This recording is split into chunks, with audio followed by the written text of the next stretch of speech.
What is up, everyone? I am Taylor, and welcome to episode whatever the hell this is, 8. I don't know. Time's fake, and episodes are fake.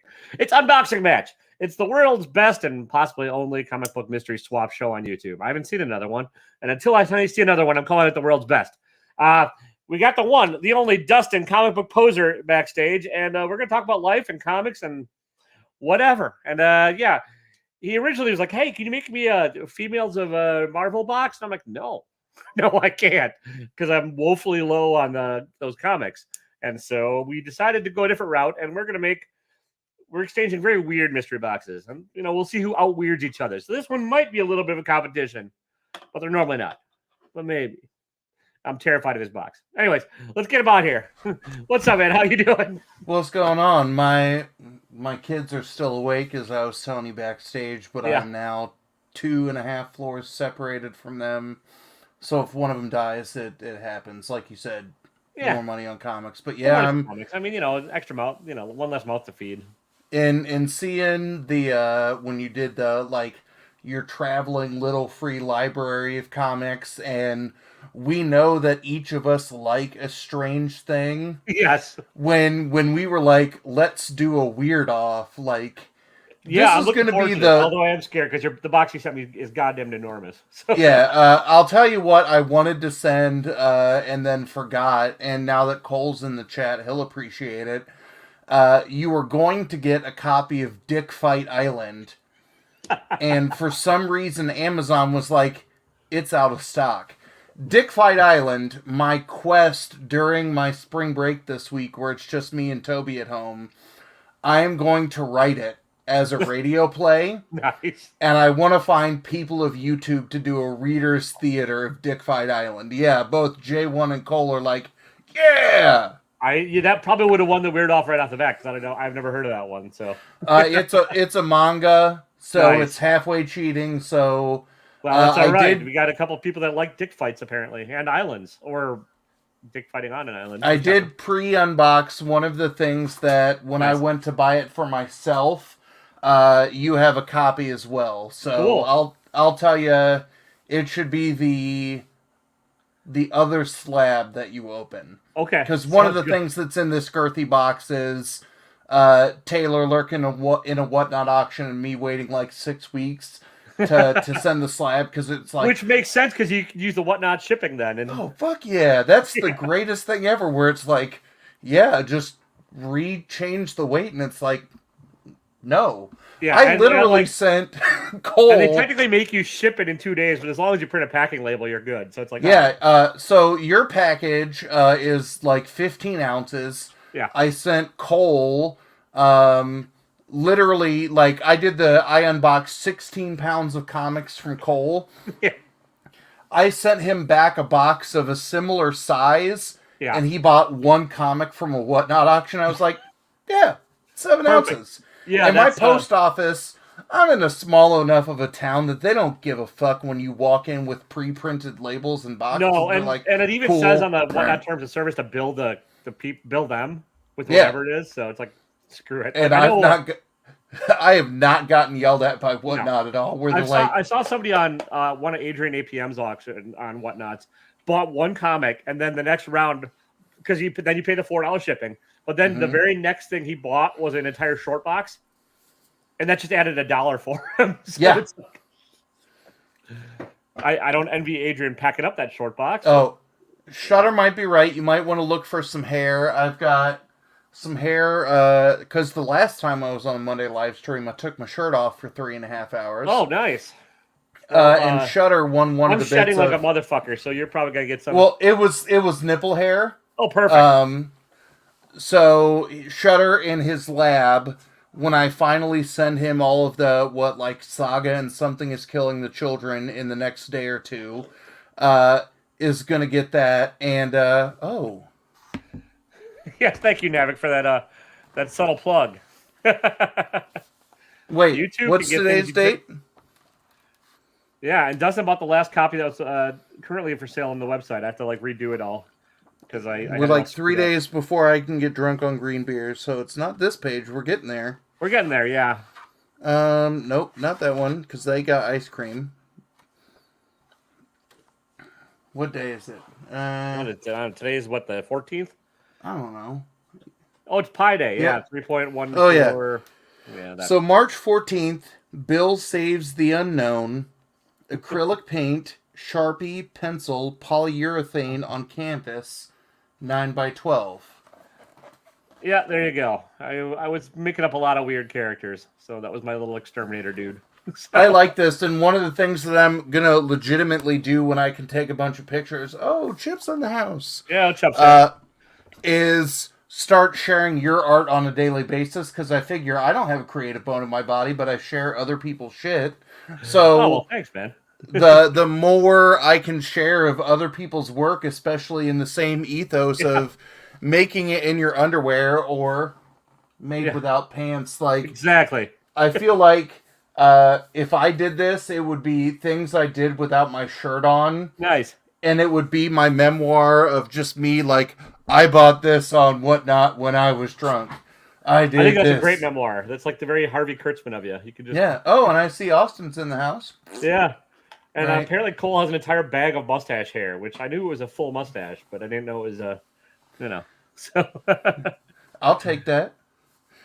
and Cole's just asking everybody else how their UF4 is.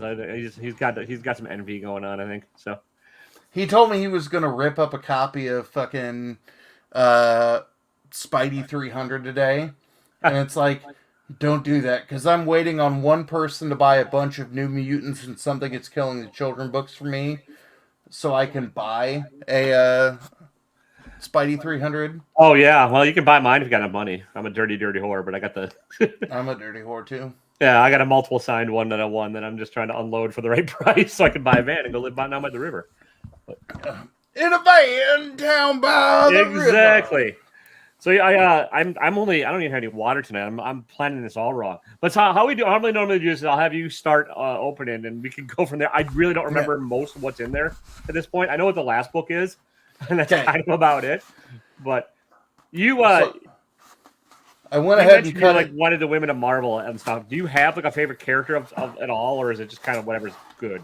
My goal this year is to finish my run of Spider-Woman. Nice. That I'm actually working in a big trade with Warpath Marshall. Okay. That there are about 30 books that I'm missing from Volume 1, and they're all like $2 or $3 books. Yeah. And he's in Denver adjacent, so he's not too far from Mile High. We can just go and get them all for. Yeah, and he's like, I'll go there, and you don't have to deal with their website that is 750 million years old. Yeah. That you buy shit from them or Nucadia or In Stock Trade, or not In Stock Trades, but DCBS, and it's like, hey kids, here's what the first website looked like. Exactly. While you're at it, go check out spacejam.com. Yeah. All right. Let's see what we got. So I'm not gonna. Let's see if we were sufficiently weird. You might have won the weird off. I'm gonna. I think 10 books, something like that. Okay, so I'm gonna.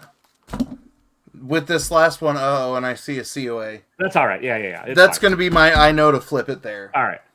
Okay. There you go. Hero Comics. That is a Steve Ditko diatribe against the industry. Nice. I saw Snyder and Ditko, and I was like, is that going to be like John Snyder and Tom Ditko? Yeah, no, it's just it's not necessarily weird, but if you know anything about Ditko, he kind of went a whole lot batshit crazy by the end of it all, and really anti-industry. Not that he's just wrong. You kids. Yeah, exactly. Here's what you did to my game. Pretty much, like the Rorschach character is kind of based on him in a lot of ways. So, well, you're gonna see a book that is as minimalist as this in your box. That's why I laughed at it. Oh, all right. So it's an Eclipse #2. Yeah, this just looks like he's got a knife in the back. Yeah, and he wants more coffee. I was like, is this the drunk guy? Because if that's the case, that's on brand with me. I like Eclipse comics. He's pretty drunk, and that's a fun read too. Like the Reed Fleming's Milkman is fun. Nice. Yeah. What's the world's weakest milkman? Was he on like Leave It to Beaver? Probably, yeah. Actually, I mean, you got to be pretty strong to carry all. Oh yeah, that's because That's just I another. was gonna say, I am from Wisconsin. So. yeah, that's got Wisconsin written on it. Yeah. Like, I'm sad. Everybody is leaving because it's cold, And eh? that's about as depressing as it is. Yeah. So, All although we right, do still have a quarterback we're overpaying for. So yeah. that's true. Yeah. That's true. Oh. Oh, Time Force. Time Force, yes. Yeah. Oh, and it's number 1. Oh yeah, that's the collector's item classic. You know. So I dead ass have like 3 or 4 of these, and I don't have a number 1. Well, there you go. I'm glad you guys. That I think when I bought a bunch of Jimmy Jam's mystery bags, that I hit him up, and he was like, "Hey, just send me like $100, and I'm gonna send you a lot of the weirdest shit that I have that nobody else wants." And I said, Yeah, that's awesome. I am your audience, and a couple of them were in there from him. So, oh yeah, and then 8-Bit Zombie. Oh, from Antarctic. I was like, alternate? No, Antarctic. Yeah. So okay, speaking of that the little free library that got mailed around, do you know whatever happened to it? I think somebody just decided they were going to keep all the books. As like near as I can tell. Yeah, I think that's what happened because I was like, "Ooh, send it my way," and it never got here. In the same way that I was part of Joe Paquette's like trade that he wanted to try and send around the world. That I had like Why the Last Man Volume 1 for like 4 months, and he's like, "Dude, are you that slow of a reader?" And I was like, "Oh, nope. Read it, forgot to send it on." Yeah. So who knows what happened from there. Yeah, it'll show up on a Whatnot sale at some point. Somebody will sell it back to... I'd say to you, no, somebody would sell it back to me. They're like, "Poser's drunk, here you go, here's there you weird go. shit." All right, so Spider Woman's your jam. Now, and you probably read actually more books than I do, which I think is kind of not bragging, but we both read a fair amount every week. But I've seen your previews, and like they're extensive. Do you actually get around to reading them all every week, or is it kind of nice? Wednesday, it's easy for me that the shop that I used to go to by my work was a good place because I'd have plan at the end of the day. So I'd have an hour and a half where I could sit in a Zoom meeting in my classroom and just sit there and read books. Oh, nice. That changed because the owner tragically died out of nowhere over the weekend. Oh, that so it's sucks. like now I'm back in the regular Wednesday grind, but I've gotten into the point where, I'm pulling 20 to 30 books a week. Yeah. So I have maybe 15 of them read by Thursday night, but between downtime at school or on the weekends where I'm trapped with high schoolers at a tournament, I'll get caught up there that I still have like this much X-Men from before January to get caught up on. And I was just like, fuck it, I don't care. Like, I understand that I need to read The Trial of Magneto and Inferno. I mean, do you? Nah, fuck it. I'm just gonna read it anyway. Once they kind of kicked Hickman off that title, I was like, you know what? I don't care anymore. Like, he's still like the master of all things. I don't has that title. I don't believe that at all. Because like he actually seems like he had a plan, and then it seems like the 10 of Swords or whatever event was like, no, we're gonna make this fun and stupid instead of actually a fun, good story. And that's I think where it really went off the rails. But I thought that story was okay until we got the pie eating the contest turn around like issue 13. It was like, yeah. But for the most part, I read everything. Like, my to read tends to be the stuff that gets shipped to me maybe a week or two late. Like, I'm staring at Bolero number 2 that I picked up last week because it got damaged. Oh, sure, yeah. Being sent to me. And my LCS owner is great where he's like, this book came in and it's fucking garbage. And I'll go, like, there have been a couple of times, like, Hulk number 2 or an issue of Finger Guns, like, some of those books where it's like, it's not going to be a huge spec book, and if it is, I'll buy a clean copy in a week. Yeah, exactly. If I've been waiting a month and I want to read it right now, then he's like, oh, I'll just give it to you for $1 then. Then it's like, okay, what's the conversation? Like, Yeah, that's not bad. You know that I'm not a big long-term spec guy. That Yeah. I've irresponsibly bought like, let's see, 29. When was Charlie born? 18, 15. Yeah. So fall of 2019 is when I got back into comics, Okay. and since then I've accumulated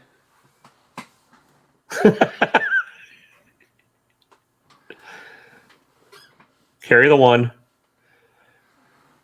at least 30 short boxes of comics. That's a good amount. Yeah. Let's see. And Now I have to there count. are, I think, the only things that I have not read in my collection that I have physically are some of my sub 200 Uncanny X-Men. Like, if it's something that I'm terrified to touch, I'll find it on an app.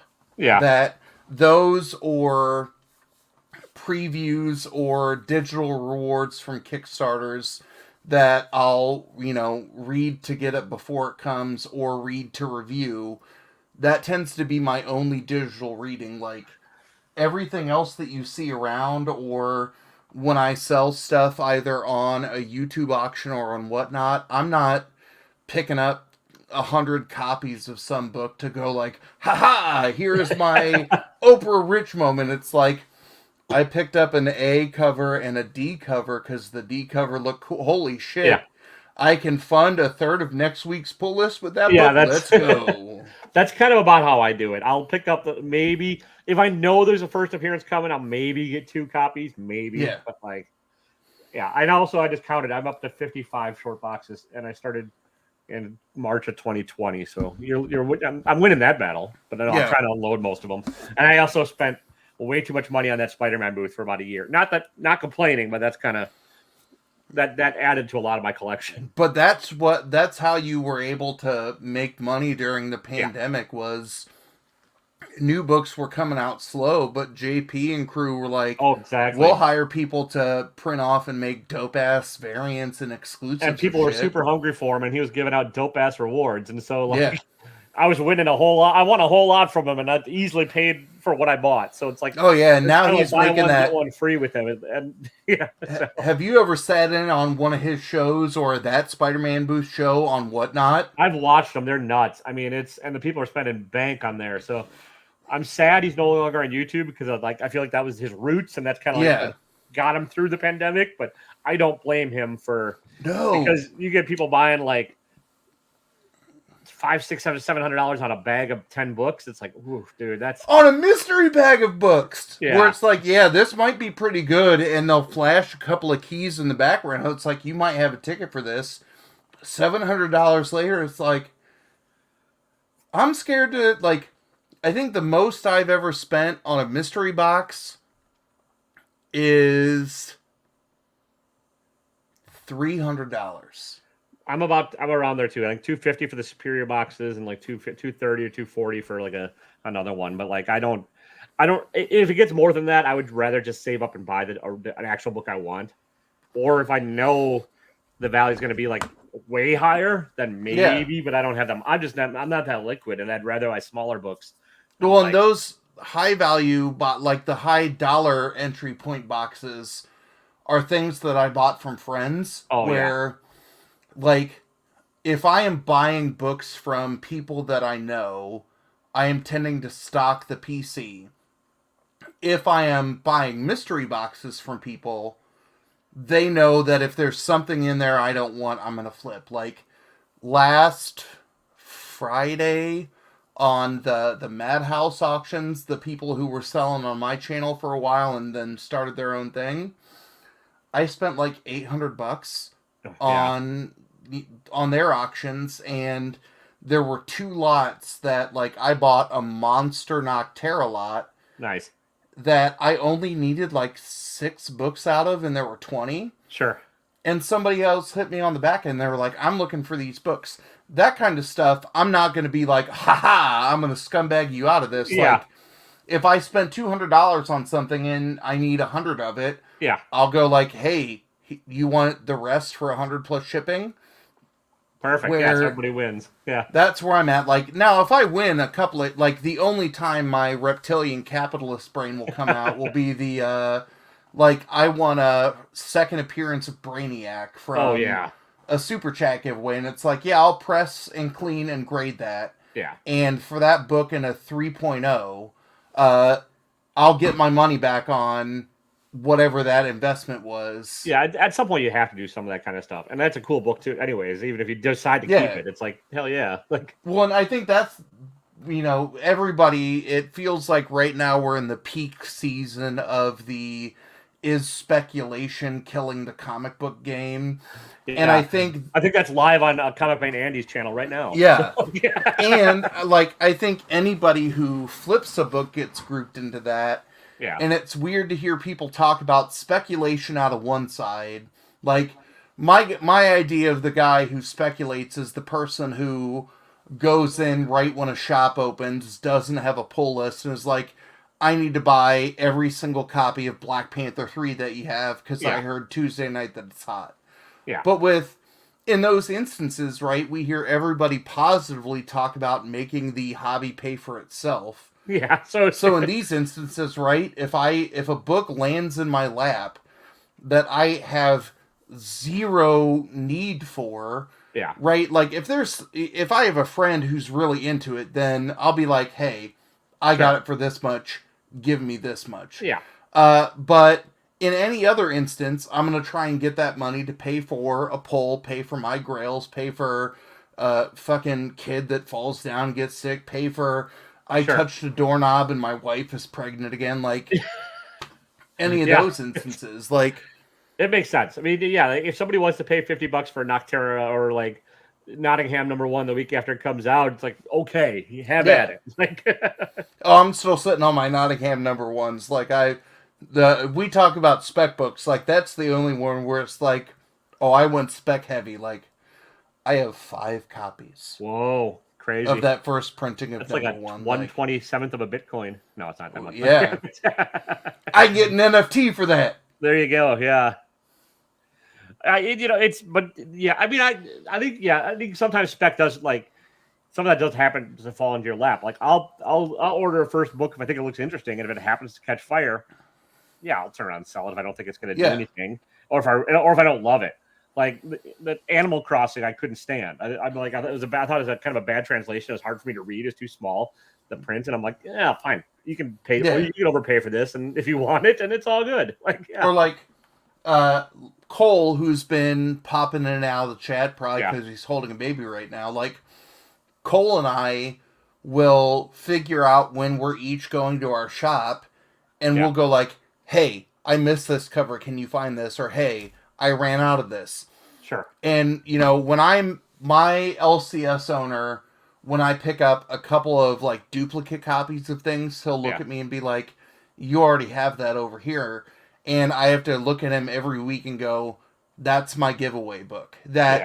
It's good. Like, I like that attitude in like, I live where KU is, which the college population inflates the size of the town, much like Appleton does for you, right? Well, Appleton College is only like 1,300 people, so it's not like that. But But there are 2 LCSs in my town, and the one I go to is the smaller of the 2. Sure. So I want to make sure that if I'm picking up books, I'm not gonna, like, I know that if I pick up a spec tip that he doesn't, I'll be like, you want to sell me this book for much more than that. Or he'll give me first shot at things. Like, I came in 2 days late the week the Something is Killing the Children 21 Ashcan came out. Oh, yeah. And he was like, I have not offered this to anybody. Here you go. Right? So, and he was like... That's awesome. And he was like $90. And I was like, I've heard about this book and I've seen it already for $150. I will pay you that. Sure.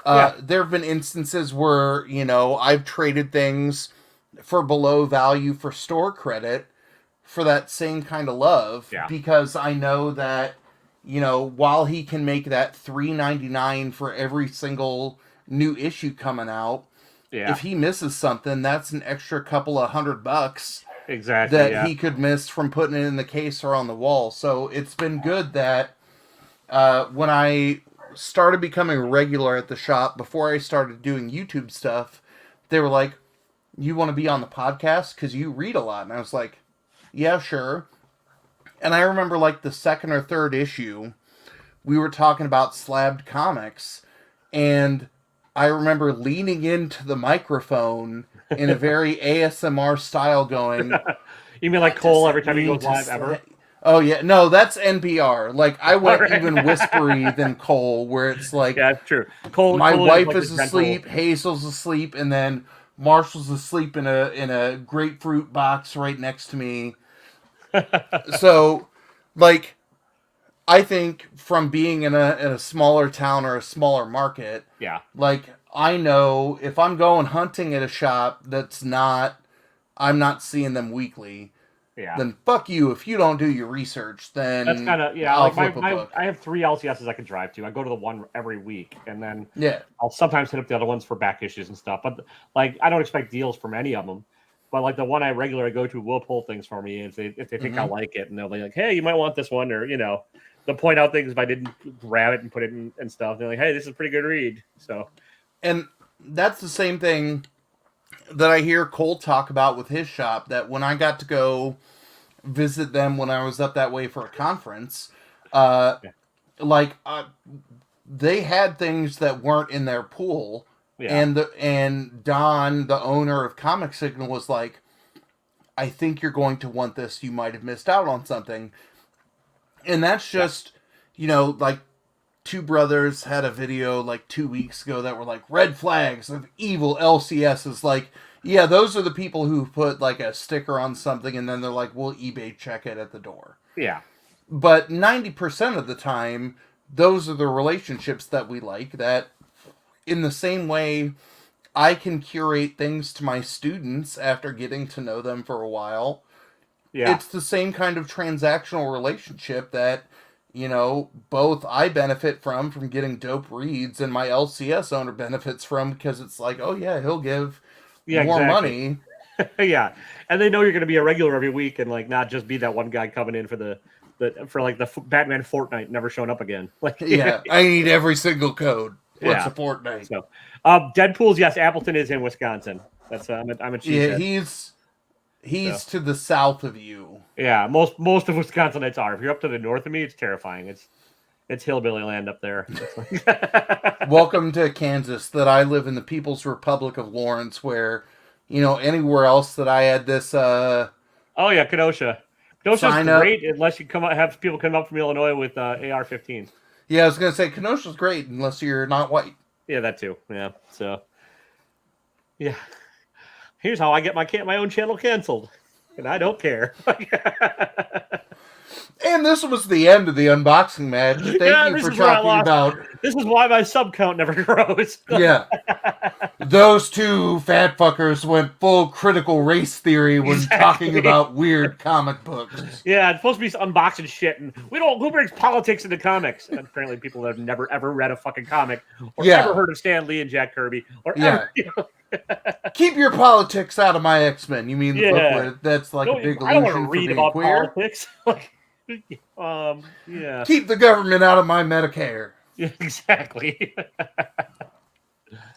All right, let's see what else we got. Yeah, sorry, man. We can do this all night. No, that's a good aside. That you and I are the same vein of like, let's hate everything. Oh, speaking of hate, speaking of, that's a good segue. Petey Boy Baggy's Hate number 14. If you've never read any of Hate, it's awesome. I haven't, weird, but I love some Fantagraphics. Yeah, it's Watchmen's your favorite because it doesn't deal with issues, right, Cole? Yes. That's funny. Yeah, the 90s, 80s and 90s indie books are my jam, and like I think you'll dig Hate. Like if you can get past his cartoon style, which is he's very skilled at drawing, it's just it's an acquired taste, So. But I like that. Like if it's over the top for the purpose of being ridiculous, like I'm into that for any kind of satire that you get into, where it's like I get the dude checking out Yeah, it's pre-yoga very pants, yoga pants ass. it's very influenced by like Robert Crumb in the 70s and the 60s and 70s underground comic scene and stuff, and like yeah. Well, and that's what a lot of early Fantagraphics was. So I Yeah. think that's kind of why, if it's in that realm, then I'll enjoy it. All right. Oh yeah. So I said I don't spec on things, and I don't all that often. I might have every single copy of every single cover of this book and Castle Comics and Collectibles. He's in New England somewhere, Yeah. and Schmalky and Lynch were at a show, and he knows how much I love those guys. That's awesome. And just sent me a picture of their table and went, here's what they're asking for each issue. Here's what they're asking for an autograph. Pay me shipping. And I was like, Yeah, nice. so I've got... I'm not gonna. If that's the only repeat in the box that you already own, I don't think I'm doing too badly. So yeah, we'll but that's still great. So if you look at this and you're like, I don't know what Murder Hobo is, if you've ever played Dungeons and Dragons or any kind of fantasy role-playing game, World of Warcraft or like any of those, it expertly like nails on those tropes in a way that is hilarious as fuck. Yeah, and it's really it's pretty apt. I played this past weekend and I'm like, oh yeah, this is just like Murder. Like okay, this one's got some heft to it. It's got some girth, as you yeah, again, I don't really remember, but oh yeah, okay, that's just another Slaying the Horn God. That one, you got me on this one. I don't know Fleetway. Yeah, that's an obscure one. I think it's Simon Bisley if I remember right, and it's just yeah. So somewhere in that drawing is probably gonna be a dick. He likes to hide dicks in all his paintings. Then we're... I mean, why wouldn't... Uh-oh. Well, if they're making noise, they're not dead. Yeah. If you need to go run, it's all good, man. I can entertain the chat. So. No, they heard I'm not coming all the way upstairs unless they're asleep. You know, speaking of that shirt, Rock City, you can pick it up at taylorwinder.com. Yes. I couldn't find my Don't Be a Dick hat, and I was wearing my Don't Be a Dick shirt. That was the first thing that I bought from your store, and it's in the wash. Yeah, there you go. But I'm going to have to look for dicks in that. Spring hats out there because like the winter beanies are about to hopefully go the way of the dodo, but yeah. So I'm an optimist. I'll take a summer beanie. I'll get you one. I'll figure out something. All right, I got two more. Yeah. And this last one has the COA on it that I'm hanging on to for a dramatic reveal. There we go. Oh, speaking of Robert, yeah, all right. Okay. That's number 0. Weird, but like, you know, it's a classic. Yeah. But that's the same. Is that the same one as the... It's who influenced. That's the original Robert Crumb, and then like Peter Banks. Okay. So, yeah. I think you'll dig the Zap, and it's a. If you could find, there's a Red Room homage of it that just came out. If you could find it, it's worth grabbing too. The Room, trigger warnings. Yeah. Run. It's like the 1 in 5 or 1 in 10 by Jim Rugg, and it's that cover homaged. I think I have a couple of Zap, like the stuff that's and the short boxes I didn't count earlier when I was doing this math. My weird shit that it's like, if somebody ever during a live auction's like, you have this weird shit, it's right here next to me where it's like, pew pew. I think I have a couple of that. All right, here's the next one. There's a really old site, probably from the days of Mile High Comics, where you can like find out which printing it is, because it doesn't really say anywhere on there. It doesn't have the indicia.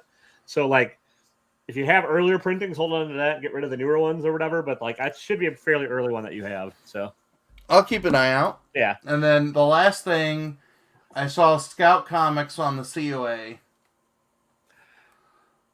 All right, yeah. It's a unique one, and if you look at the but if you look at that cover, it's like signed and remarked by like 7 or 8 different people on there. Like, because there's some Gut Ghost on there. There's a boatload that all just drew on it. It was like a random grand prize hit I won out of one of their boxes, and like it's got everybody on there. So Bahaner, Horton and Richard Rivera. Oh, Yeah. I figured you might dig it, and I figured it would be up your alley. So, and I perfect. have The in my Scrappy Bunny. slab box by me, I have a graded Gut Ghost, and Nice. then on my wall, I've got some signed metal Shark Bro behind me. So that's awesome. You did a good level of educational weird, and then some good matches on some shit that I'm just I figured I'd into. at least try to get you at least one or two books you might enjoy, and then some Yeah, that. shit. So, But I don't now, want to. I'll do guys, this. I'll stack these so we can still look at the things I made without pants on. there we go. Yeah, thanks, man. So, here's why I'm terrified, people. This box. I did undo it because it took me about 10 minutes to figure out how it was taped together, and then what is all in here? It's all a mystery. So we're gonna go into it and see how we do. Like, I think one of these is probably one of my rigged prize wins from Whatnot, if I remember right. I think I wrote on the outside bag, right. This is a rigged win from Whatnot. I appreciate your packing skills, and I will reuse all this bubble wrap for other people. So, well, I did that like when I bought that shit ton of books from Cole. He properly wrapped everything, and he was like, "How do I pack it?" And I have every single like plastic bag that he and Teresa had in his house. So I packed that forward to somebody else. I'll start with the winnings, and you guys should go follow Poser on Whatnot. You don't have to buy shit; just hang out and like look when it says the giveaway tab, and you just do what I do.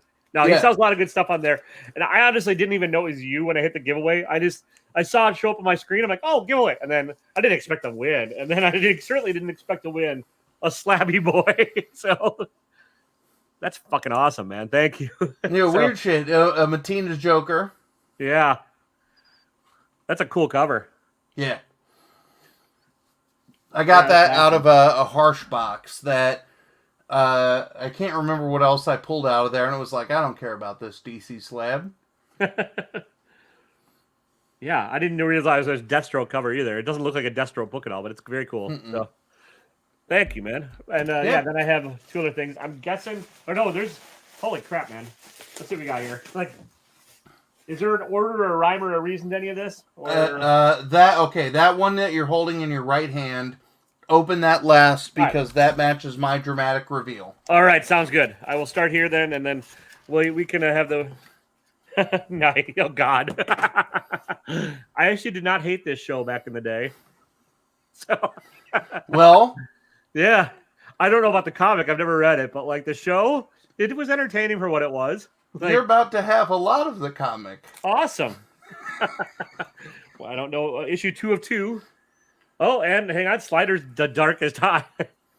The fact that they made this many Sliders, just more than one Sliders comic, is baffling to me. And I think there are 4 total series. That's all. Actually, that's not a bad painting of the guy. I can't remember which of the it's brothers, right? That like, yeah.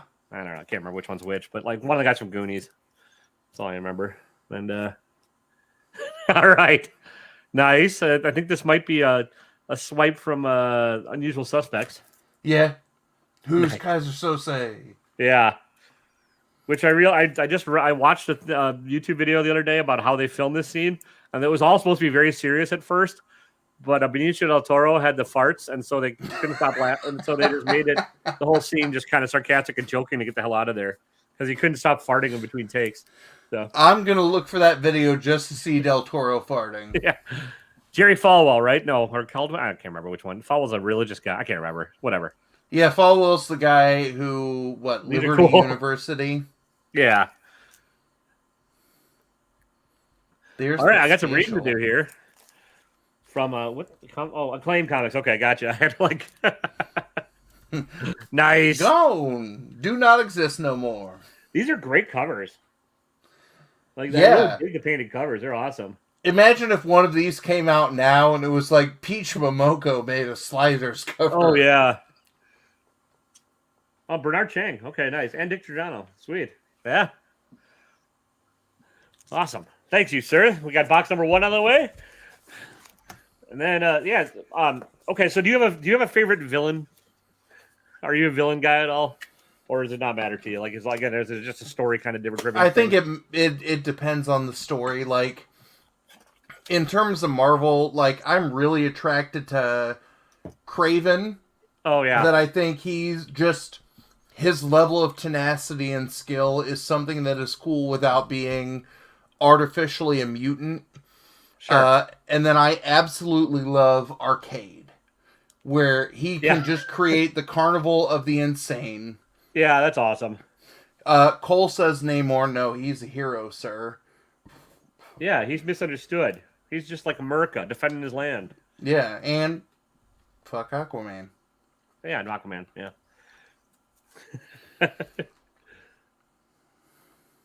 I don't know what that means. Oh, I forgot to take that off. Oh, all right. So when Oh my god, nice. when everybody was like, Yon Man is the next greatest dumb comic we will use to fuck up Comic Tom.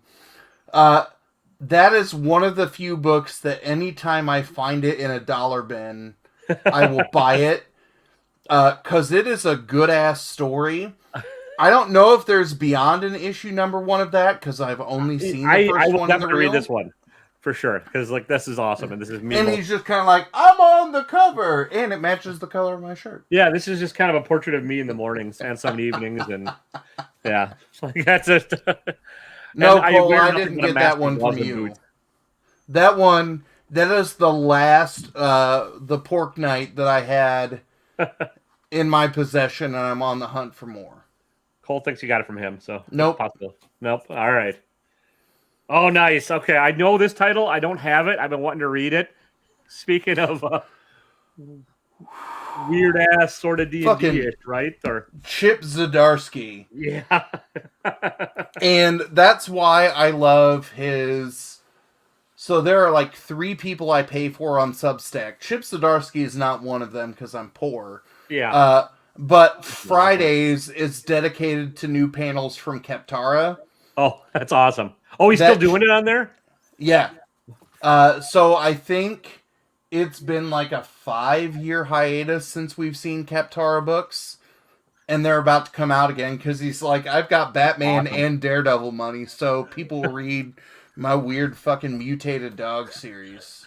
Yeah, who would have thought that, like, of the 2 people that did Sex Criminals, that the wacky artist would end up being the writer that everyone likes more versus the guy that did Hawkeye? Like, right? Like, because I tried reading a lot of Matt Fraction's newer stuff, and I just don't dig it. Like, I tried Adventure Man, and I gave it as long as I could, and I'm like, this just isn't that good. Like, yeah. But I think I tapped out on Adventure Man. I was like, this will be better in trade. Yeah, and I think that was because I read 1 through 5 in one sitting. I was like, yeah, I need it at once. Yeah, I mean, I tried to read them monthly, and I'm like, I don't know what the hell's going on here. So, like, yeah, and hell yeah, man. I forgot I put that one in there one too. I think. Yeah, and this is the first one. So nice. Oh yeah. So there you go. That could be and your next piece of art: is painting your face into the Kool-Aid Man. I could do something like that. I'll either buy a print or a shirt or the next book that it's featured in. I will figure out something for it. This actually might get passed along. You know the comic, Comic Journey. Mm-hmm. He hasn't been around for a couple months, but like he was on the hunt for one. He could never find one, and if he comes back, I might have to like okay this to him because like he's a good dude. But he just sort of disappeared, so I don't know. Yeah, yeah. But because I have a different issue of this, I have like the Snosberry or one of the others, but I do not have this one. So this is awesome. I collected those, and then the other things that I have are like the Marvel Adventures and Reading books. Oh. That I was like, I feel like I need to own these. That and when DC was like, we'll partner with the President's Partnership on Drugs. Oh yeah, I have a couple of those. Those are great and so awkward and so awful. Yeah. Like the 80s and 90s, all they really did was really make kids want to try drugs. Yeah, they taught me how to do drugs in college. Yeah, it's like, oh, my brain on drugs is like scrambled eggs. I like eggs. Like, you know, I've never heard of this one either. So yeet. So I picked that up from Cole's LCS. That is a Michigan author. Nice. It's a cool cover. That book happened. I think is the best way that I can summarize it. Where I was like, yeah, and old guys who like comics. I figured that met your brand. It does, and it's just bringing to mind the really bad. There's a skit with like Questlove on Saturday Night Live, and then Pete Davidson and I think it's Timothy Chalamet, where they're like mumble rappers and the new rappers. All I do is go yeet yeet skirt skirt, and yeah, that's there you go. Yeah. So, you have a Yeet Presents, and apparently there are 41 previous issues to that. Yeah, that's... Cole, will I understand it without reading the first 41? Do I have to hunt it down? Because, dear God, I'm not going to.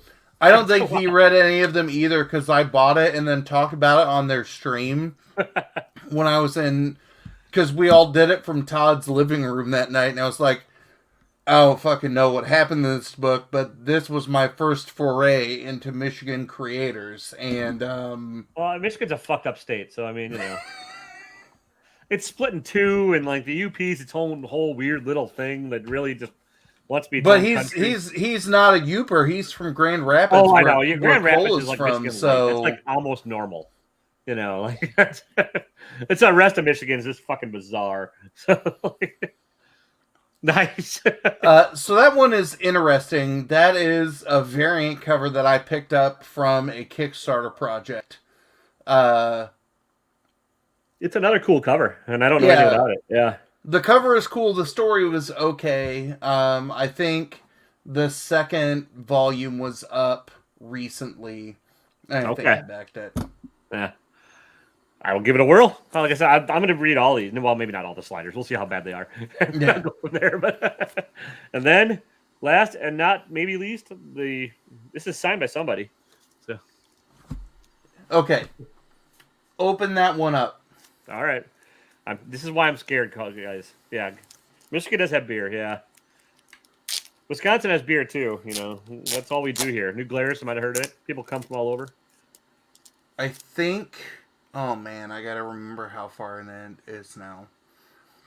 Flip through until you see a lab technician or a doctor-looking dude dead. The portrait that is the first appearance of comic book Poser. That's awesome. In a comic book. How much do you have to pay for that privilege? That's awesome. Way too fucking much. Aside from that, the story is pretty cool. That the number 5 just wrapped on Kickstarter. Nice. Number 4 just wrapped on Kickstarter. It's pretty interesting. And Trevor, who is the author, pretty good likeness. Yeah. Anyways, yeah, that's awesome.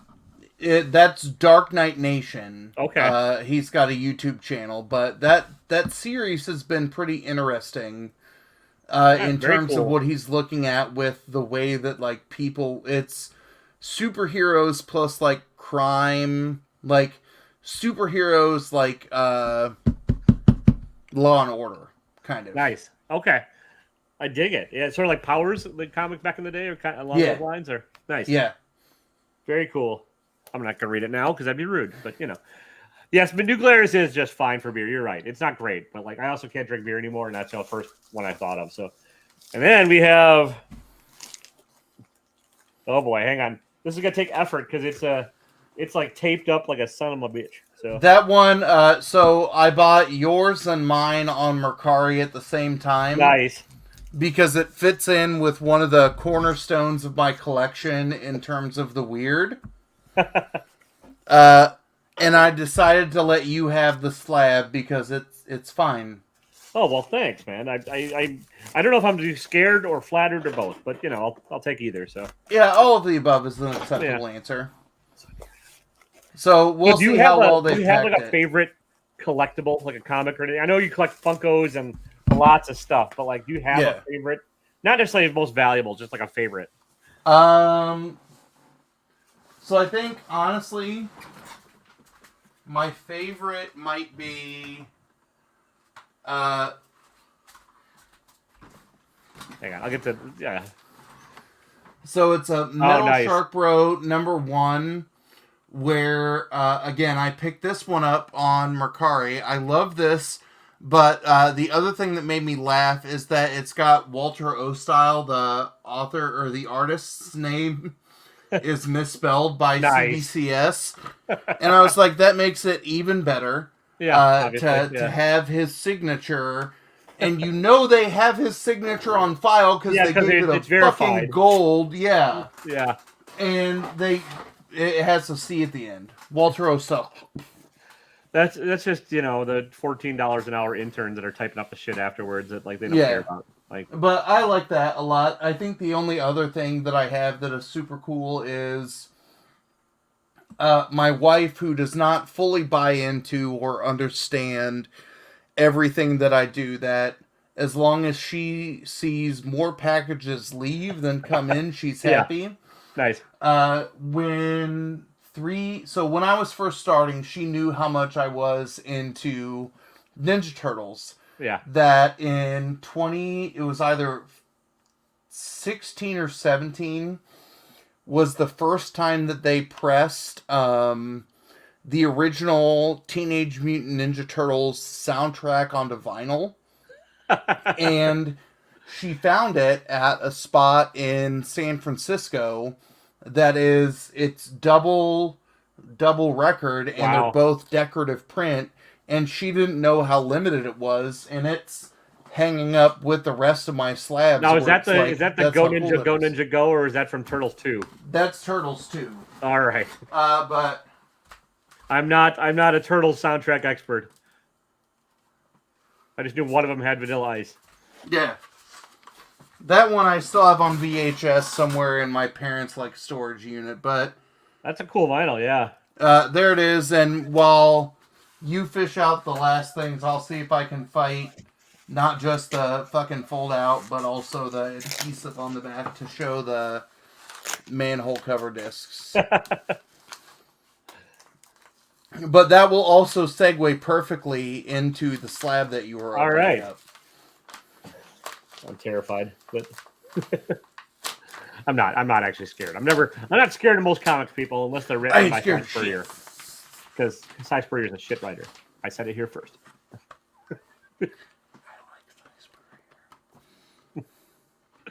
Yeah. Anyways. Oh, that's very cool. Yeah. And then the other one, I think it's orange and green, or it's green, and then pizza on the Nice. side. That's awesome. So that'll be one of those things that I don't collect vinyl. Like, I love all kinds of music, but if that shit can happen on my computer, then I don't. I don't hate everything Cy Spurrier writes. I just hate everything he writes for fucking Marvel. Fight me, Fair people. point. It's all awful. I had to think about it for a minute. I'll allow it. All right. I mean, he's just not. Yeah, he's phoning it in with him, and you can tell. Like his Black Knight series made me want to punch him in the face. So, all right, guys, here. Oh hell yeah, that does segue nicely. It's awesome. So I love how nobody thought Ninja Turtles would be a serious thing. So, yeah, and then everyone else just lifted like black belt adolescent radioactive hamsters, and now. And that's that #1 I'm actually sending to CBCS. That Nice. I've got a #1 that I think is a 99496. But that somebody introduced me to the chameleon combatants. Okay. And then there's death crazed teenage something. I love how everybody thumbed their nose. Yeah. At the Ninja Turtles. You have just a bunch of great dumb fucking rips of them. Where it's here's a prepubescent, here's a teenage, here's an adolescent, whatever, and an animal that is also ridiculous. And I want to find people who wrote these books. And they're like, what do you think now that, the Ninja Turtles have been not just a flash in the pan, But the fact that my fucking 6-year-old can still watch new Ninja Turtles Yeah, stuff and the fact that like on the number one issue Nickelodeon, is like a $250,000 book in a 9/8, like yeah, that I can't remember because I have a fifth print, yeah, and my goal by the end of the year is to upgrade to a third, which that's a pretty big is, jump. but it's maybe 1,500 at the most that I've seen in a 9/8. Yeah, But yeah, you get to a number one that I think I saw 125,000 sell a couple of days ago, and I was like, yeah, that's everybody in my family is gonna have to die, and then I cash in a life insurance policy, mourn, and then pray that that book still is not fucking skyrocketed in value. I'm kind of amazed it's still skyrocketing just because they haven't done a whole lot with the franchise lately. I mean, and this is the weird speculator market is like Yeah, so up and down that like people are still. but I I mean, think I it's know one it's of a those marketable things property, but like the number of prints. yeah, And it's like the Kanto number one phenomenon that you had number of prints that had print defects that are just old, that people didn't care about at that point in time. So to find it in a true. 9/8, that makes sense. Shutter, What's up, Dick? no, Yeah, I'm you not. I'm know not I don't knocking have them. I like, think Eastman and Laird are very talented. They're super skilled. They hit lightning in a bottle. yeah. It's much better than Kanto, and y'all can fight me on that one too. So, Yeah, but I think that was the comparison where like yeah, Kanto 1, was everything was you want to damaged? buy a 9/8, can't like the only ones that came out 9/8 were the people who got it like pressed at a con and Yeah. then graded, where it was like that's you're dealing with that plus 40 years now Oh yeah. of age, and people like, oh, I can fold this up and put it in my pocket. And we Fuck was printed you, on pretty cheap 10-year-old paper and stuff me. too. So Yeah. yeah, I would love to get.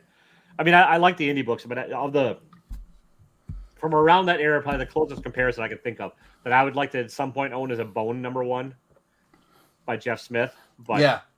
again, it's on and that's probably a $15,000 book, which is still out of my reasonable Yeah. range because I'm also like, well, I could buy 15 other really good keys or really good other, it's like okay, like I think I still might have the Wizard 1/2. oh nice, So I'll look in my boxes over there, yeah. and if I do, I'll put it in the mail and send it your way because I don't care. You should flip that, man. You should use the hobby. No, I'll send it to you. Like All right. that's where my philosophy is, and Cole can attest to this. I picked up a full run of Saga Yeah. before, like at the beginning of COVID. All 9/4 to 9/8 with a weird barbecue scent to all of them,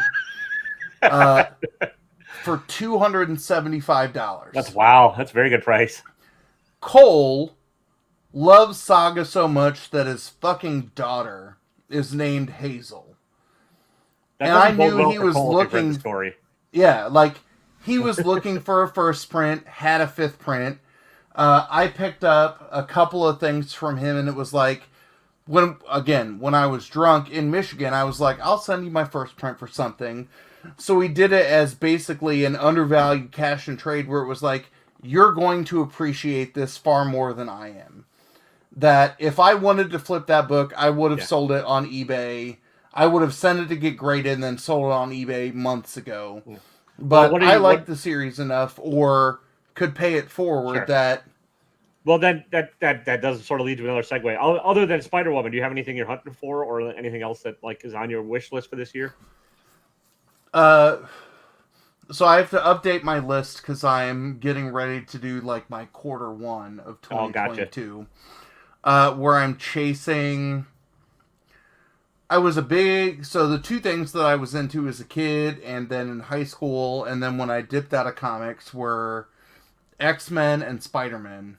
Spider-Man. Yeah. When I first started selling things, and I was reading Nick Spencer's dumpster fire of abortions of a Spider-Man run, I got so mad that I just sold everything. That's how terrible that it was, and I was like, oh, that hurts, and I'm sad now. And now you need to collect everything other than Nick Spencer's run.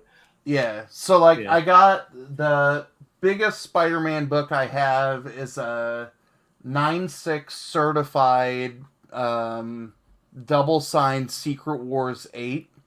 That's not a bad book. Yeah, and I just need to get it cracked because the people I bought it from, that I got that for $6.50. The COA is still attached. That they didn't know you couldn't send a book to CGC. Oh, CGC. Yeah, so it's got the So green I label can, or whatever. yeah, so I can crack it, get it pressed and cleaned, and then send it to CBCS and pray that it either stays the same or goes up to a 9.8. That I don't think I would sell that book. But I'm looking in for my bigger titles. It's those black suit Spider-Man keys that I'm, hey, Random. What's up, Random? You should check out my dude Random's Key TV on Pop Shop Live. That we I used will. to kick it back in the day, like 6 months ago, when back I was in the still day, doing yeah. auctions on Sunday. But Spider-Man keys and black suit Spidey, and then the women of the Spider-Verse keys, like Spider-Girl, any non-Jessica Drew Spider-Woman. Those are big on my list. And then... Oh, I do have one I could send you if you don't have it. Is the first Aranya. I don't know if you have any interest in that. Okay, it's the Amazing Fantasy #1 from like a couple years ago. It's a new Spider-Woman. So, yeah, nope, I don't have that. All right, I'll pull it aside for you. I got it somewhere. There's that. The Swordsman. That nice. That's probably gone way down after Hawkeye. Or are you talking the new? It's done. It's done a little bit of a wave since Hawkeye. That finding some of the like. I'm team low grade is better than no grade. Yeah, me too. I don't have to have a 9.8 everything. That I think his first appearance is still like a $300 book in like a 9 to 9.6, and it's like, I'll spend that if it's already graded. If not, I'll find it busted to shit and pay $40 for it because it's old as balls. I don't have that one. I don't have a lot of old Avengers stuff, but... Oh, and I don't either, but there was something about the way that he was presented in Hawkeye that made me want to go check out more of him. Yeah. That, of course, I didn't watch Hawkeye until after it was done, until I had fucking COVID, and I was like, I can watch Hawkeye now while I sleep in the basement, and hopefully not, contaminate everybody. Well, there's also spec on him that because he was one of the kind of shining lights in that show, that he might be the mentor for like the young Avengers or something. So not that I think my biggest book that I won't be able to find where I want to pay for it is the OG Young Avengers #1. Yeah. The 2005, the one with the something black like cover. that. Yeah, there's that, and then there's a director's cut and a Wizard World edition. There's like 3 variants out there that I know of. I don't have any of those. I have the 2015 version that I spent like $250 on, and it was like, this one's cool. But in terms of some of those bigger things, it's last year it was all over the place. When I did my channel and collection goals for this year, it was a bigger list that I got a lot of shit for.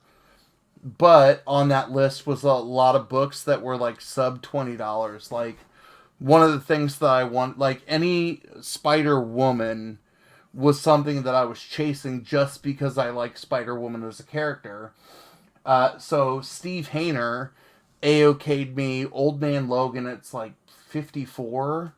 It's the first appearance of Spider-Bitch or the Spider-Woman, The Wastelands. Like, those are the kinds of things that I'm chasing this year. Where like last year, I hunted down my Saga one, my Paper Girls one, like the you like Indie Comics starter kit. Yeah, were the books that I chased down. So I think it becomes more of a, if I read it and go, this is something that I can justify spending half of a month of daycare on, or something like. I just laugh when I sell things where it's like, okay, I just sold 30 books to buy one. That I think that's where I kind of am, where That most of the stuff that I'm looking for are some of those like mid-level keys outside of my black suit Spider-Man. yeah, I think a lot of people get to that sell 30 to buy one stage of collecting because you're like, how many? I've had all these short boxes that I don't need to go into ever again for most of this stuff. So it's like, all right, I need to whittle down to like a manageable amount that I can hang on to. And I'll show you the other things since we've talked about other yeah, things that I pick up. So, I've whittled down a lot of the Funko Pops that I collect to my big lines. I have 2 shelves of Masters of the Universe, a shelf here, and then right behind the camera is where my turtles are. yeah. And then I've got now 3 shelves of The Office because you apparently fart and they make 50 new Office Pops a year after the show's gone off. So I don't do a lot of commissions, mostly because I don't know what to ask for with an artist. Like, I'm just not that creative. So when I sold some stuff on Meta's auction to Bugsy and Helvetica, I put in just a couple of blank covers. Like, anybody that I know that does sketch covers or art, I'll include a blank cover just to be like, because I know those folks hunt for them. Sure. Because they can turn that $3 into, however much. So in my pile of stuff, I can't remember what else was there. That there might have been a Hail Hydra and a Howard the Duck #1, but not the series that everybody cares about. Yeah, I've got a couple of the blanks for the other. Yeah, I know what series you're talking about. It's not the. Yeah. Like the arc after Gwenpool gets invented. Yeah. So I sent in this pile a Thanos Rising #1 to Helvetica and got that back. That's amazing. Yeah, he that's did awesome. This right after Betty White passed.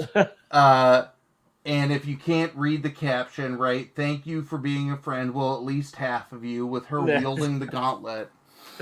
So that's fantastic. The other, like, I collect Thanos pops, and like I have a couple of the Thanos Lego scenes. But I sold my last Rose pop that I got from a mystery box, just like I don't need a Golden Girls pop. And then the moment I see that cover, I'm like, fuck. Because my mind instantly went to where all of us 80s and 90s kids remember finding ways to take apart our Turtles, our G.I. Joes, like all of our action figures. And mix them back together. And right. Yeah. So literally tonight at like 7:30 on Whatnot from Slapshot Pops, I way overpaid for what I want to do to poor Betty White. But are you going to find an Infinity Gauntlet? I've got one. Like I paid $40 for a Betty White pop. And then I've got duplicates of like an $8 Thanos where I'm going to, with an X-Acto knife, like expertly take off the Infinity Gauntlet and then put this up in one of the areas where I display it. Because like, behind me over here, like I've got my Stan Lee pops, those are some of the big pops I collect. But one of the things that's over here right off camera, I've got a Rocket Raccoon exclusive pop, and then Hulk, and I always get the number wrong. 271, the first Rocket Raccoon signed by Al Milgrom. Oh, that's awesome. Yeah. That, like, those are the kinds of pairings that I like. Like, I like those things, and if I can mix my two passions together. So do you have a DC Comic Presents whatever the He-Man issue, so you can put the He-Man next to the... I have a couple of those, but in really, really bad condition. And the hard part... good condition. Well, the hard part with Masters of the Universe is that they ping pong back and forth between between Marvel and DC. and Star, which is Marvel, but yeah, Yeah. But like I have one of the Marvel Presents, like the sea level of their the Marvel Age bicep cover. Where like I've got one of those in a low cover where it's like when I can finally sort this mess out that I want to start matching comic covers with those things. Like there's my Ninja Turtles, but my Ninja Turtles stuff is over on the wall just to the right of the Erica Slaughter scarf. Or with my office stuff, I've got the Jimmy Halpert comic. That's very cool. I want to find those things to kind of meld my two collecting worlds together. But I think one of the things that's hard about being somebody who is so into indie comics and just hemorrhages money on Kickstarter, like you tell me you'll send me an art print, then here's what, I'll get into that. Yeah. Right? Like there's part of a wall. There's part of a wall that I'm waiting on frames on that I think, I'm just a sucker for indie creators who are doing things that I think are super freaking cool. That is it going to be worth $1 billion? No. Will I have enough books when I die where my kids are like, I can sell these to bury my old man? Hopefully, if they know what they're looking at, yeah.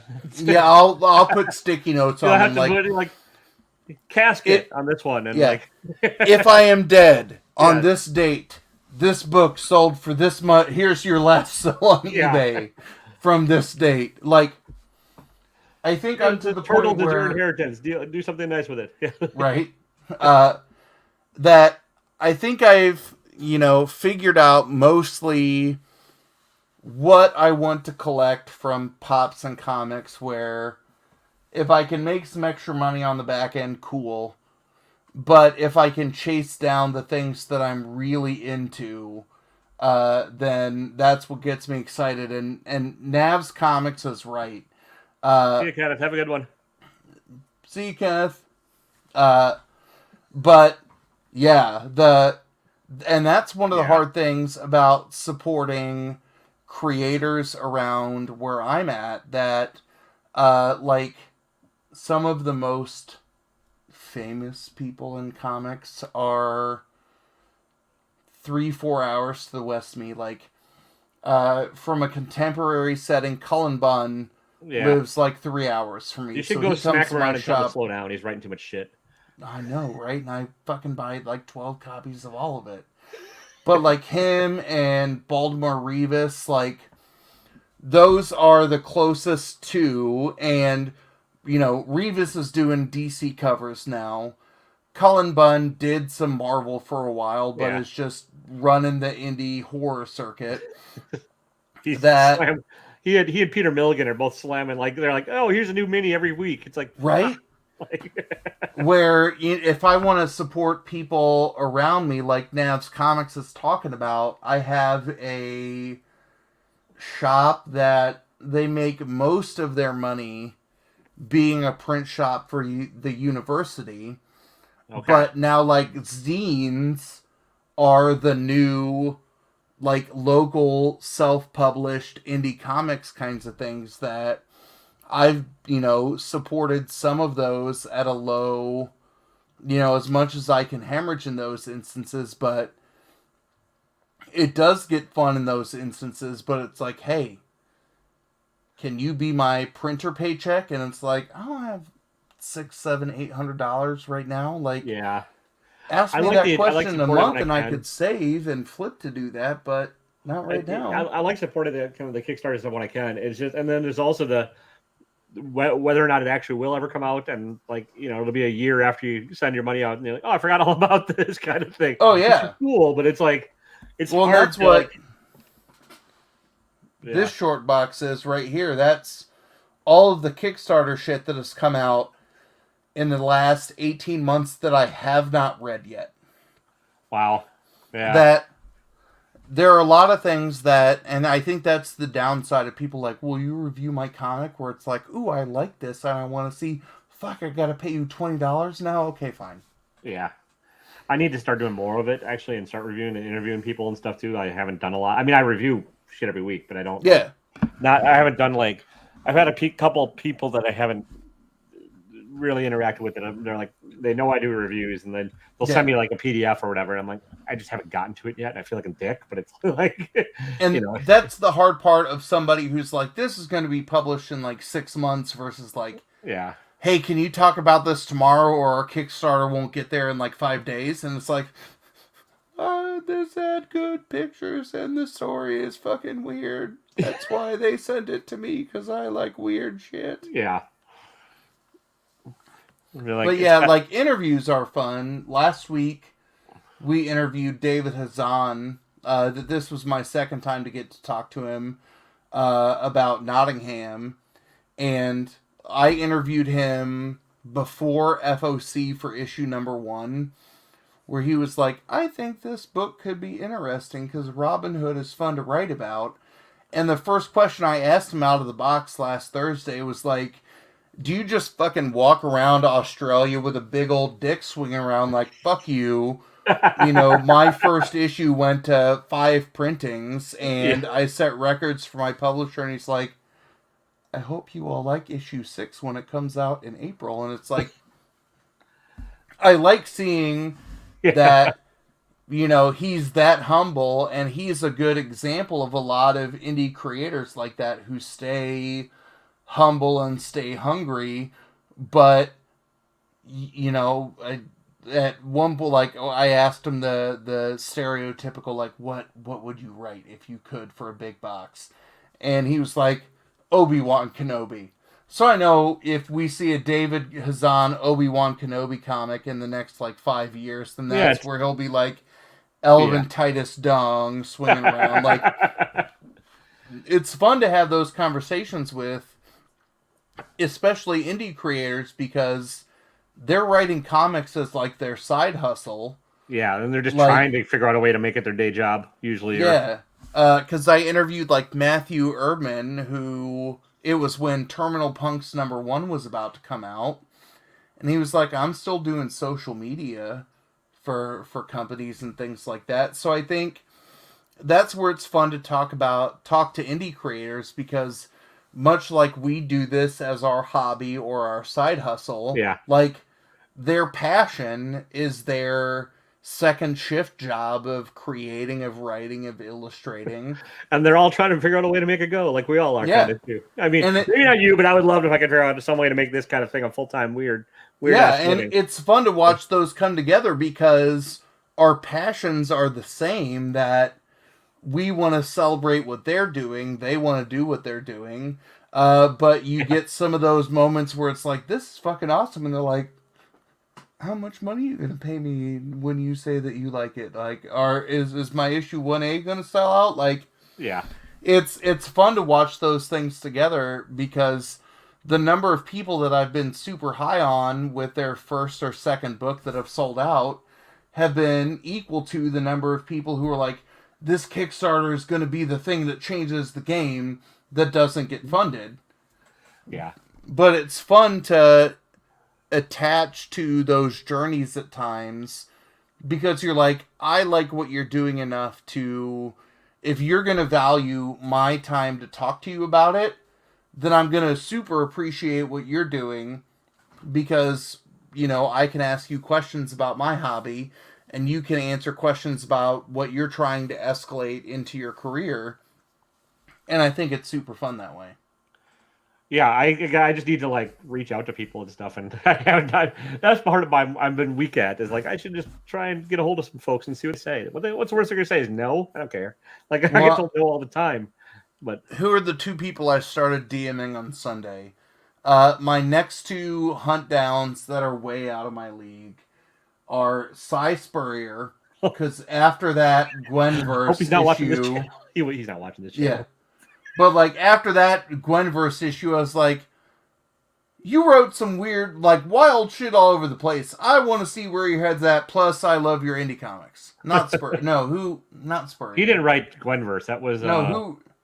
The guy that who? wrote fucking Money Shot. It's an S.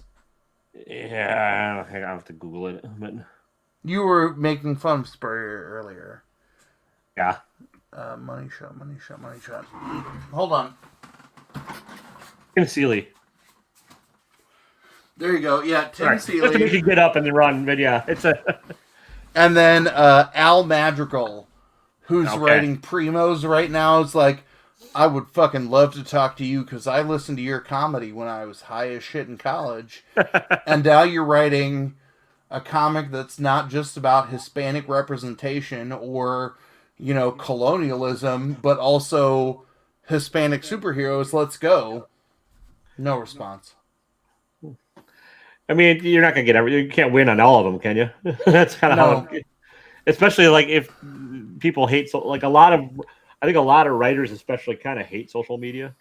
It's from what I've found. Like they just with good reason, but you know, it makes it hard to. Or they're introverted by nature and really don't want to talk. They're like their form of expression is not one-to-one interaction. It's putting it on paper. I put it on paper. Leave me the fuck alone. Talk to my editor. Yeah. Look, my ideas are in the comic. You don't need to talk to me about my ideas. Just read them. But I feel like I've grounded myself fairly well where it's like if my ceiling is reaching out to Tim Seeley, who I misidentified as Cy Spurrier, and Al Madrigal, like, then I'm down to talk to everybody else who's in that same kind of passion grind that I am. Tim Seeley, if you're watching this, I'm very sorry. And me too. I now understand when you left me on unread, Tim. I don't get a lot of like star interaction with any of my stuff, but Ed Piskor did like one of my Instagram photos. It had Red Room in the photo, so like Red Room. I would love to interview those guys, like the cartoonist kayfabe guys. Have like a reverse interview with them, but because they're usually doing the interviewing. But bringing the Fantagraphics back, Ed. He's working on it, man. He's a hustler. Fuck, that first arc was weird. The trigger warnings is in my to read below Bolero, which it ties in a bit to the first arc, and but still it feels weird where it's like I'm gonna read a lesbian comic, and then I'm gonna read trigger warning, torture porn. Yeah. Ignacio has a pinup in there, so you'll have to read it just for that. Oh, I didn't. Oh, I am a bad friend for not knowing that Ignacio had. He hit me up after I reviewed it and let me know. I didn't. I read the book and I just kind of flipped through this shit at the end. I didn't really look at who was who. I didn't read the bylines for the art, and so I'm a worse friend because I didn't recognize his art, even though I know you read it and you were like, I know his art style, but yeah, exactly. So you can say you haven't read it yet. I read it and didn't notice, so I'm much fucking worse. Yeah, there you go. Sorry, Ignacio. I'm sure you're not still watching either, but that's all right. So what do you have coming up on your channel? I mean, you make like 40,000 videos a week. You're like nuts. Yeah, I've had the kids by myself since Friday, so I haven't been able to do, like, I usually batch record on Sunday for my first 3 days of the week. So tomorrow will be my pull list video where I'm not a spec video guy. I'm not a, here's my sexy covers, like, yeah, I'm going to pull up my pull list and be like, here's what I'm reading this week. Read it with me. I appreciate that about you because, and just to interject for a moment, I've tried watching here's the hot picks of what's coming out. And I'm like, how do you know a book's going to be good before you fucking read it? Yeah. I appreciate those from time to time because, like, I've picked up on a couple other things. Like, I'll give Bruce shit from Bruce and Stephanie Comics for doing like his spec and then his top 5 covers. I wouldn't have picked up the new Catwoman arc if it wasn't for that. So, like, yeah, I mean, there's cool things to be about when they were like praising a book before it comes out. I'm like, I can tell you what I can do the same as you. I can tell you what I'm going to read, but whether or not I'm going to like it and whether or not I would recommend it those are two very different things. So when we're done, I'm going to switch computers on the stand to record that on my laptop. That's going to burn all my thigh hairs off. Nice.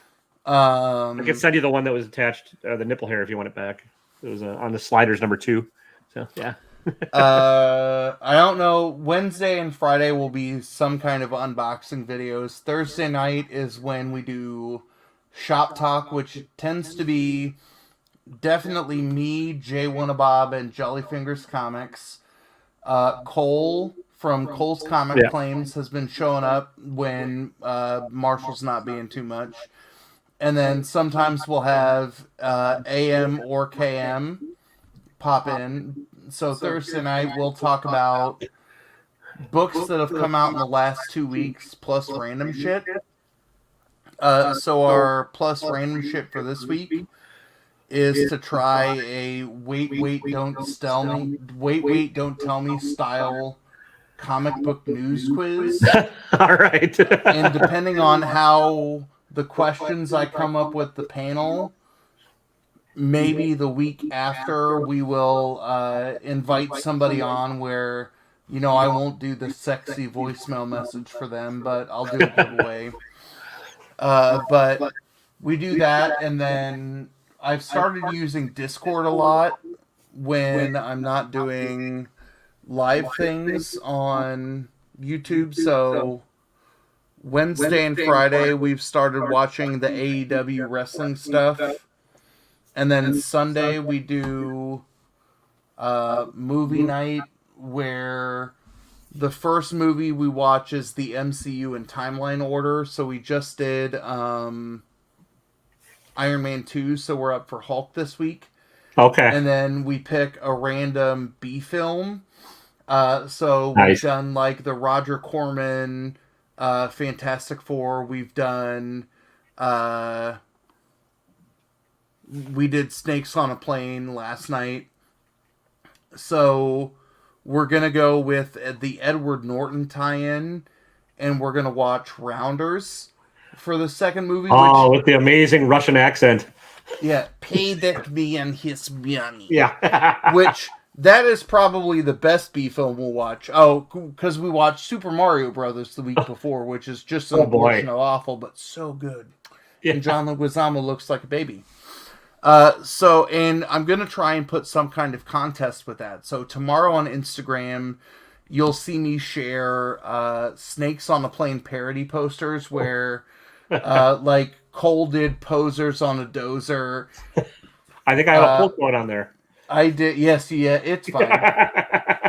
I did vapes on the main. Nice. So, like, those kinds of things. And then I found a free online, like, Discord poker app where we can watch Rounders and then see how terrible we still are at poker online for some kind of giveaway. Because that's the other thing that I felt negligent about for a while, and I'm trying to make up in spades now, that I'm not trying to do giveaways to buy my friends and get people to love me. Yeah. I'm doing giveaways because I've won cool shit, and I want to be able to pay it forward. That the number of times my Funko Pop friends who are into characters but not necessarily into the comics, okay, yeah, have won those things are the same as the comic book fans who might not necessarily pick something up.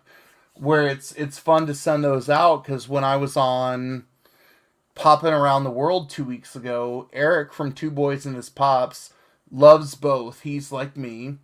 Sassy Cajun knows her Marvel and DC characters, does not know her comics. Won the first appearance of the Goblin Queen. Oh, nice. And she read it, and we talked about it, and she's like, what the fuck is this? What's happening in Spider-Man right now? And it was like, a lot of shit's happening in Spider-Man right now. So it's where I like to be able to send those things out, or, for people who are like, I want to get into indie comics. I've been like, hey, send me $20. That will cover my bubble wrap and $15 medium mailer fee, and I'll send you a bunch of 6-issue minis from indies that you can go like, ooh, I like this. No, I don't like this. To go the same route of like chase a publisher, chase a writer, chase an artist. Now, do you have like somebody you normally recommend to people who have never read indies before, like a writer or anything, or is it just kind of whatever you? So I'll ask them some questions about the kinds of things that they like to read or watch. Sure. Because I think the most stereotypical thing they'll send out is the first saga trade. Sure, that's a good and one. be like, here's quintessential Yeah. indie comics that will test your limits, right? Because you got sex and violence and language in there, Yeah. but you also have the seeds of a good story.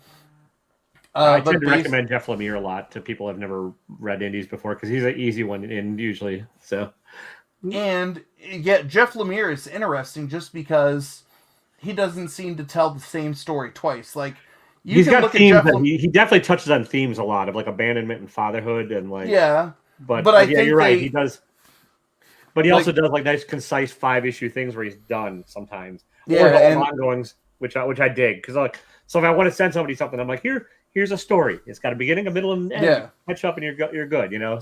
Like, I'm waiting to send May's book to somebody where they can look at it and be like, the fuck? Because there are people who are all over the place on Jeff Lemire as a writer. Yeah. Jeff Lemire, when he does solo titles, you know that art is just going to be a fucking acid trip. It is, yeah. And May's book's one of those things that pretty much had to be done in comics. Because of the nature of the story and the kind of thing, which is great. You know, he's playing with the medium as opposed to just panel. And that's one of those things where I want to read it the moment it comes out that I'm salivating, but I'm constantly thinking about it without having to look at it every 2 seconds. Where like he is so good at burning scene pictures into the brain, where you can just be like, ooh, you're reading something else that's not what Jeff Lemire is doing at the moment. And you'd be like, oh, that motherfucker just did this to me. Yeah. 2 issues ago.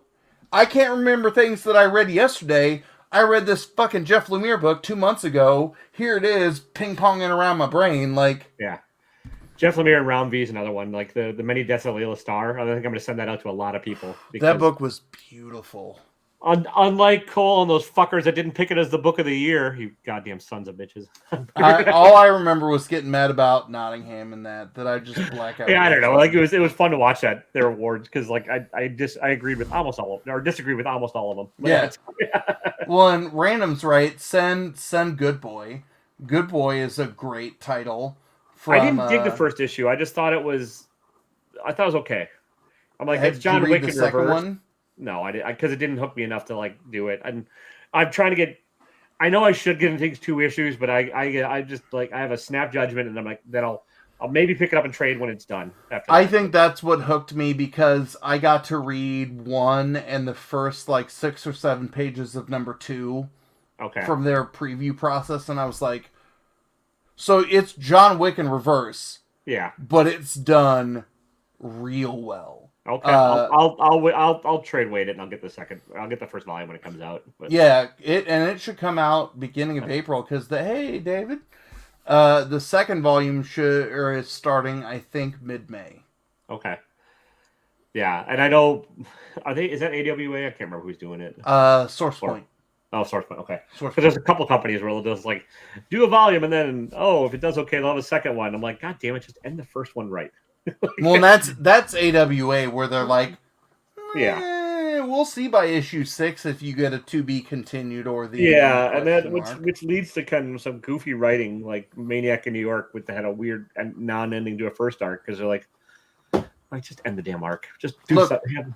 I love that book. You're on team. Explain what happened to Bunny Mask. Yeah, I'm along for the ride on Bunny Mask at least, but the 2 things the one thing that those 2 series have in common are Andrea Moody's art. Oh, it's fantastic art. Like, what's happening in Bunny Mask? Some fucking woman and some dude with wild shit in 5 issues. Yeah, and the woman Andrea might be the Bunny Mask herself, or might not be, or might actually be dead somewhere, and the Bunny Mask might be a living personification of something, or not. Yeah.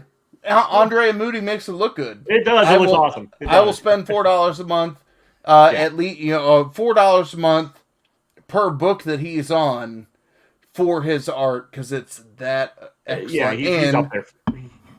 You should pick up the Nottingham Free Comic Book Day issue because he is the artist on that. Oh, nice. I'll have to hunt it down. I don't think I grabbed. I might have it in a stack. I can't No, remember. this free Oh, comic book this day. one, upcoming one. Okay.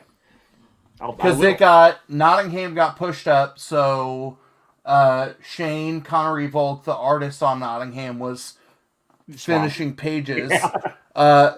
And apparently the David Hazan and or it was either Chris Sanchez or Fernandez. There are two Chris's that are editors. At the same time, we're like, let's reach out to Moody. And he had a free week in his schedule where he could just be like, Moody must paint really quickly because like he's got a volume of work, and that is just nuts to me because like I've seen his stuff and it doesn't. I mean, it's watercolor and it's like loose, but it's still controlled and it still tells a good story. It's not like ever a panel where you're like, he just fucking faked that one. Like you hear people talking about abuse of the line, like that's Moody's style. Yeah. And it looks so good. It does. He's great at it. Good. There's some artists that can't pull it off, but he definitely can. And it looks as good as. That's because I relate to Moody a little bit. Yeah, I like his watercolory stuff. You're gonna open to a titty page. Oh, no titties. Oh, okay. Oh yeah, there are actually. that doesn't matter. There's like 5 people watching, and if they don't know my channel by now, whoops. That's true. Yeah. Or they're tuning in to see me take my shirt off, which it's not that kind of Monday, y'all. But no. I will show you the reason why I didn't do my definitive rankings video today is because Toby wanted to go get haircuts, and we went to lunch. Yeah. Oh dang. Okay, so that's no longer an accurate portrait in that comic. I like it though. Got the chrome dome going. Yeah. You look like an evil genius. I'm taking control of my inevitable male pattern baldness. Like, you can see when I lean in a little bit like this on a video, you're like, that dude has like is that hair plugs? No, that's just how bad genetically my hair is. Well, you're on the step to either becoming a tenured English professor or a supervillain, one of the two. So you'll never know which until it happens. I don't know how to use a comma, so at least a supervillain. Yeah. Like a D-list. And see, I'm going, this is my only real asset, so I should probably but I don't know. It's a mess right now. It's just that awkward man bun length where everything slips out, so I don't know what I'm doing. You need to get, what was the 90s commercial with the dude in the tuxedo? Maxell speakers? Oh, yeah. That's what you need to get, and just like you're set up the whole time, you've got that blowing wave of hair where you're just shoved up against that wall. I just need the hair on my sides to be an inch longer so I could like tuck it all back without it coming loose and looking like a maniac. But so camera just got a huge glare. Okay. Well, there you go. Thanks, Dave, for making me self-conscious about my chrome dome. You just need a skull tattoo then. I mean, why not? Or yeah. There. But on that note, I think it's probably a good segue to try and wrap this one up when the audience starts just mocking the valued guests, you sons of bitches.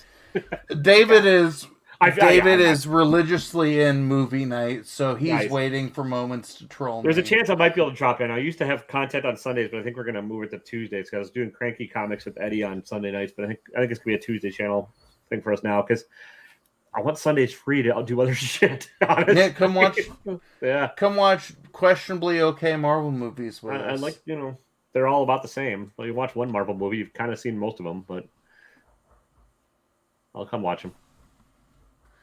Oh, that's a good time to end because I hear knocking at the top of the basement stairs. Well, guys, thank you so much. Everybody go follow Poser on YouTube and Instagram. Myself, I just have Wednesdays comic reviews. Thursdays, unboxing some shit. Next Monday on here is going to be Actual Dracula. He's Canadian, people. You have to fucking watch. And like always, don't be a dick. Thank you so much. This don't was a lot of fun. Do gooder. Do gooder.